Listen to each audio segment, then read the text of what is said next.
Okay, so are you ready to just dive right into this new synopsis? Yeah, let's go for it. All right, so we're looking at The Favorites by Layne Fargo. Have you heard of this one? I have not. This is a new one for me. Yeah, I haven't either, and it looks juicy. Oh, good. Yeah, so from what I'm gathering, this book is set in the world of, like, elite figure skating.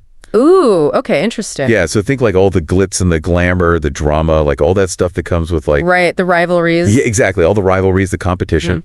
So the story focuses on this figure skating duo named Kat and Heath. Okay. And their partnership like totally imploded a decade ago at the Olympics. Oh, wow. Yeah.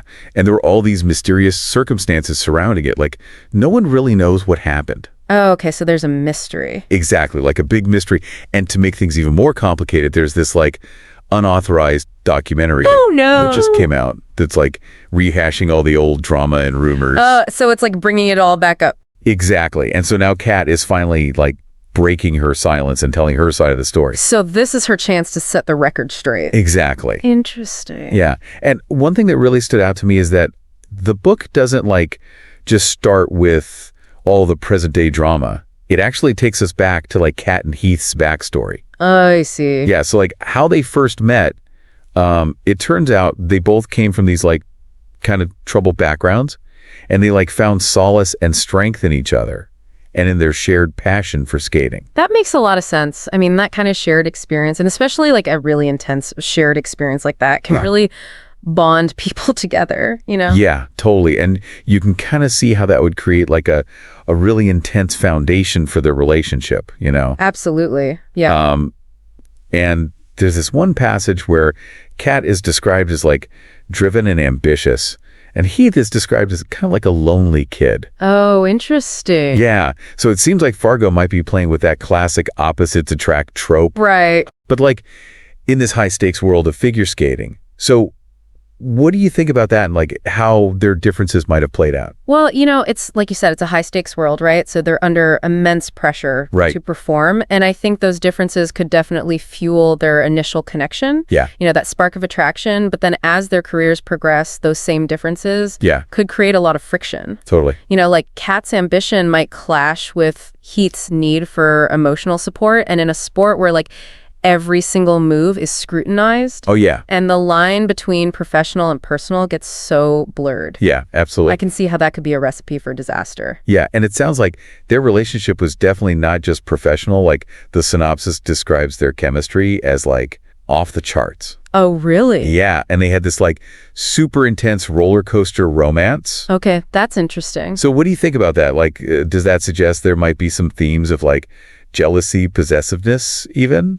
Oh, absolutely. Yeah, that roller coaster imagery kind of speaks for itself. I mean, we're probably going to see these like really passionate highs, but also like devastating lows. Yeah. And all of that is going to be fueled by like their love for the sport, but also their feelings for each other. Mm-hmm. And you throw in the pressure to perform and the constant media attention, the rumors. Yeah. It sounds like it could create this like really toxic dynamic that just eventually explodes. Yeah, I think you're totally right. And then you bring in this unauthorized documentary, which just like throws a wrench into everything. Yeah, because it claims to like reveal the real story of what happened. But it forces Kate to like come out of hiding and actually speak up. Right, because for years she's just been silent. Exactly. She hasn't said anything about it. Yeah, so I'm really curious, like, what do you think this says about the novel's take on truth and perception?